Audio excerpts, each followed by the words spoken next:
so that you can look for yourself and see if it was something that you would want to live in if you had everything in your entire house destroyed. Thank you. Obviously, I'm not going to be waiting for 3 hours in line for this money, even though technically I need it. I'm going to come back another day and hopefully I won't have to wait in line for 3 hours.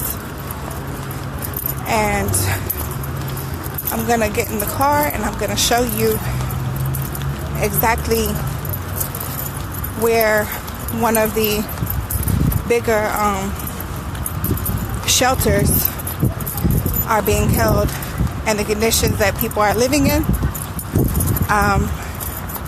Most of these homes now have mold, and if they have not been condemned, they probably will be soon. So I will show you one of these shelters so you can see for yourself.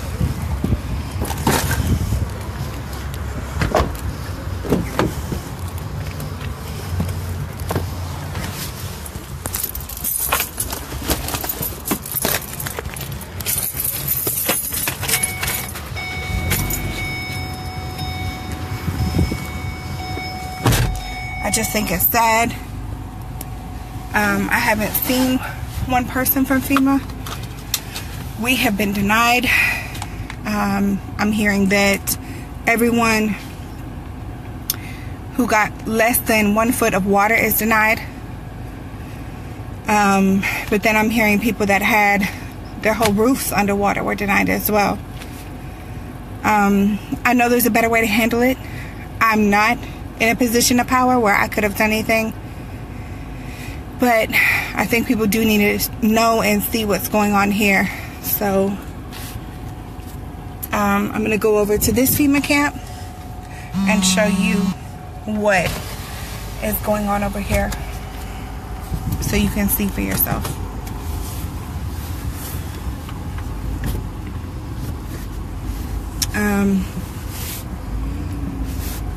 I was in the hurricane in 2005. Hold on. Let me go the opposite way. These people are not letting me in. In 2005, a hurricane hit. FEMA was organized. They were handing out flyers. You went to their location. They told you what you were eligible for. You stood in line. You filled out the forms. You got a food stamp card. You got a bag of ice and a container of bottled water. Now it's 2017. Haven't seen anyone from FEMA, not one person. When I approached someone from FEMA, they told me it was a secured area, although there were no signs posted. They told me to leave the area. I did, as instructed. They told me to come back on Tuesday. I came back on Tuesday, and they said this is not open to the public. So I can only imagine for people who had their houses underwater, what they are going through, what they are experiencing. And I think just people need to be aware so that they know what's going on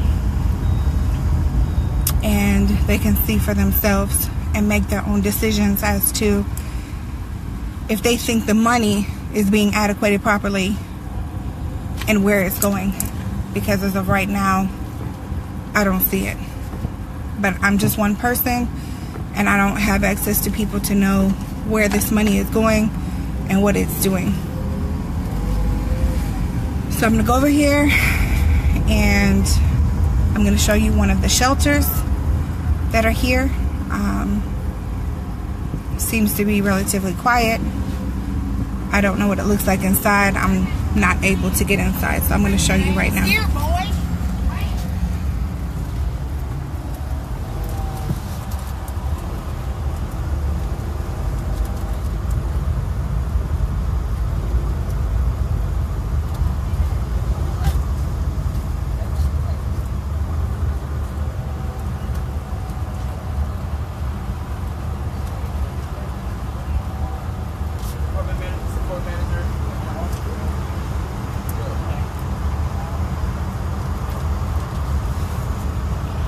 So that's one entrance, and there's another entrance over here. I'm going to show you.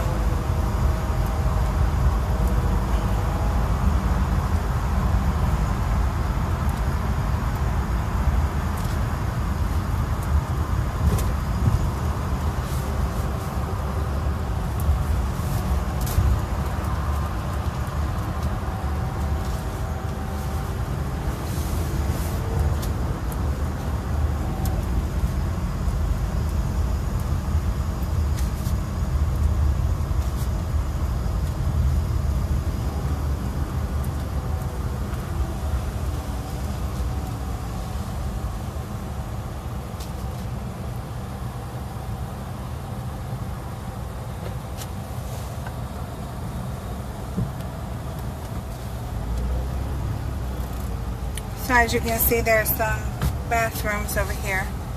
As I slowly turn around, there's some bathrooms outside. There's several trailers, and there's just an open area with some officers there. I'm gonna go where you drop me off.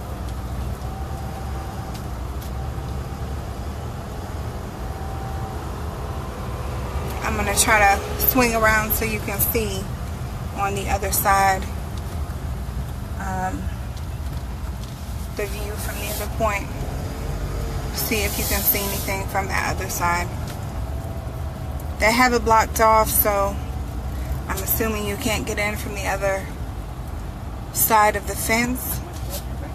But they have several of the containers over there. Several, looks like trailers. And over here there's this is actually where the original spot is to line up for disaster SNAP benefits. So this is where the line actually begins. And they were saying as long as you're in this line by 7 o'clock p.m., then they will still service you, but it will probably be a 2 to 3 hour wait. And it is now 6:15. So that's what's going on now. But I'm just posting the line because this is now the line for disaster benefits. And it goes all the way into the inside. But it starts right here. And these people are going to be here for about 3 hours. So they're in line to get some sort of help with groceries. About $400, especially if they did not receive anything from the Red Cross. So that's where it starts. There has to be a better way we can do this. There has to be a better way to offset disasters and floodwaters and storms besides flooding our city purposely. There has to be other ways to handle standard operating procedures with earthquakes and hurricanes and tornadoes and whatnot. This cannot be the proper way to handle things in 2017. There's got to be a better way. So if you know somebody, say something. But it's the only way that we're going to be able to change our society is to recognize these things that were not organized or done correctly and figure out a solution as to how we can change things for the better. God bless to you all.